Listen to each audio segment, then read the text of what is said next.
it's there, but I'm not really interested. It's not your subject. It was part of what I want to do.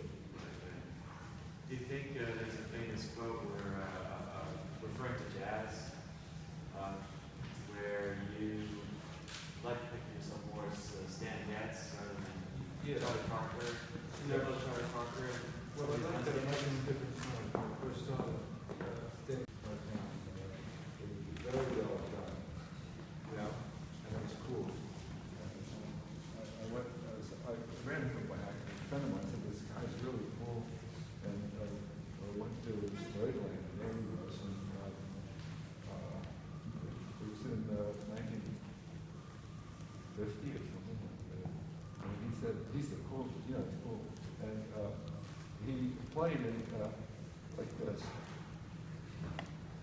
Didn't move. There's no motion at all. And most of the musicians were, moving around. He didn't move at all. And if people talked a little bit, he went like this and walked off. He was very snotty and cool, and it wasn't anything like him. The next year, there's about 4 jazz quartets, and they changed from zoot suits to Ivy League clothes. Yeah. And he was very sick of the zoot suit. You look great. And that's it. But then I got interested in Fred's styling. I thought that Leslie Young was a Cops. And Getz came out of Leslie Young, but I got him later. And then Charlie Parker was all over.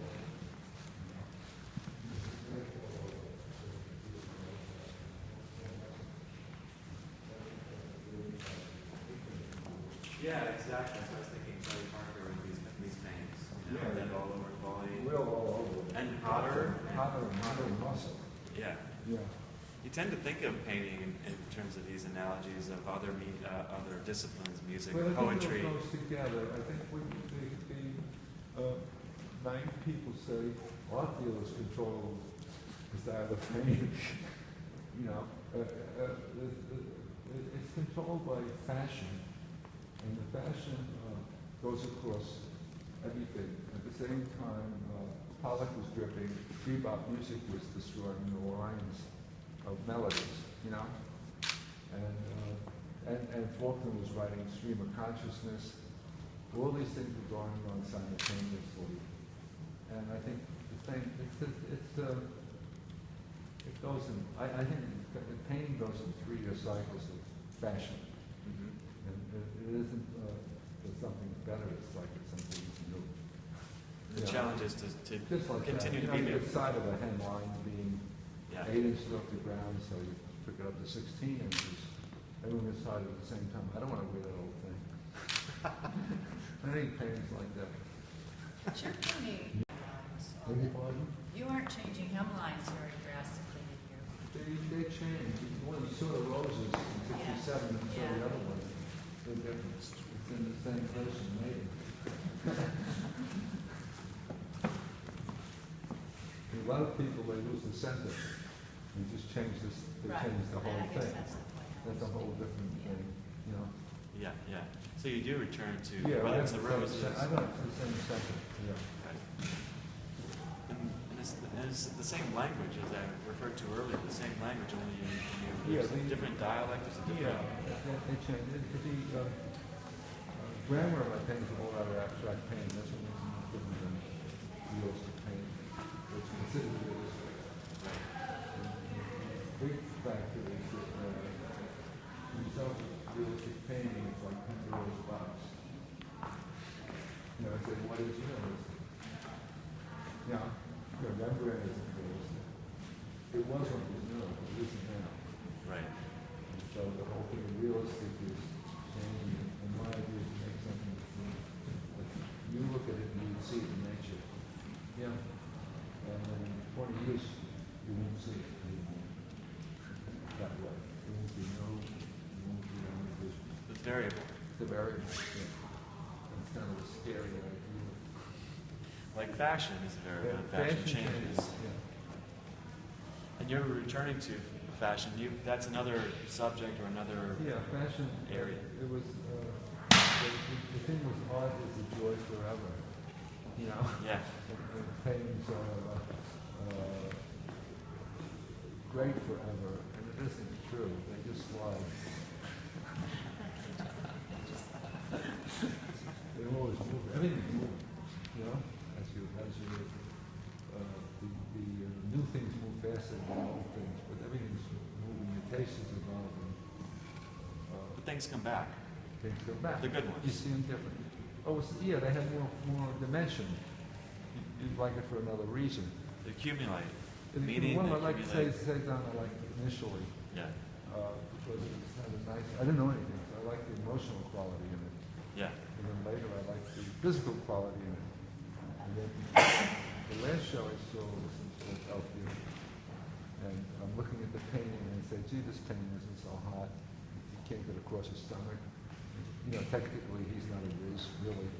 And the colors come out of the jar. I mean, he just uses, he doesn't enter the color, he just uses orange, blue, green, you know? And then I'm in the train going home, and everything I see looks like his painting. Completely dominating my mind, as he did 50 years ago. And that's what, you know, why he's such a great artist. Yeah, yeah. I love you use the word styling often. I've never heard anyone else use that term. It's so direct. And, can you maybe explain what that means and how do you do that?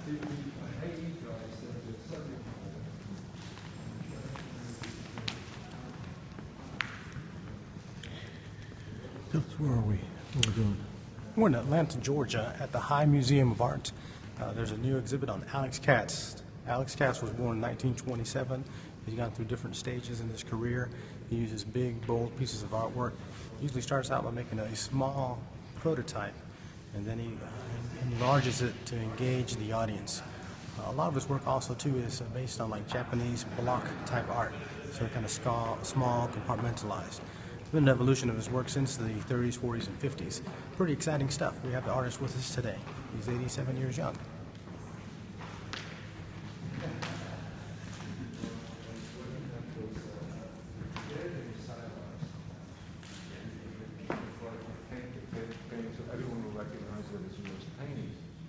Like Bernard Buffet, a stylized painting is trash. So when you put the style up, you're going into a dangerous area in a way. It is dangerous, yeah. Yeah. And so by painting plein air, does that kind of return you to a place where you can then reimagine how to style? I mean, styling is always changing. You're trying to do it as innocently as possible. Yeah. So in the galleries to my right, we've got 9 paintings, plein air paintings. They're the small paintings. There's a group of 4 on that wall and a group of 5 on this wall here. And they're related to a series of paintings that Alex made between, 88 and 2001, I believe? I think 15, 16, 20 years, I don't know. So it was like a black brook. And we bought the land across the street and had a brook running through it. And I don't know, I thought I'd try to paint it, you know. And the brook is called Black Brook, and the whole painting is brook. And it's moving water. And that painting there is one of them. And there's a big one in there. Let's move into that gallery.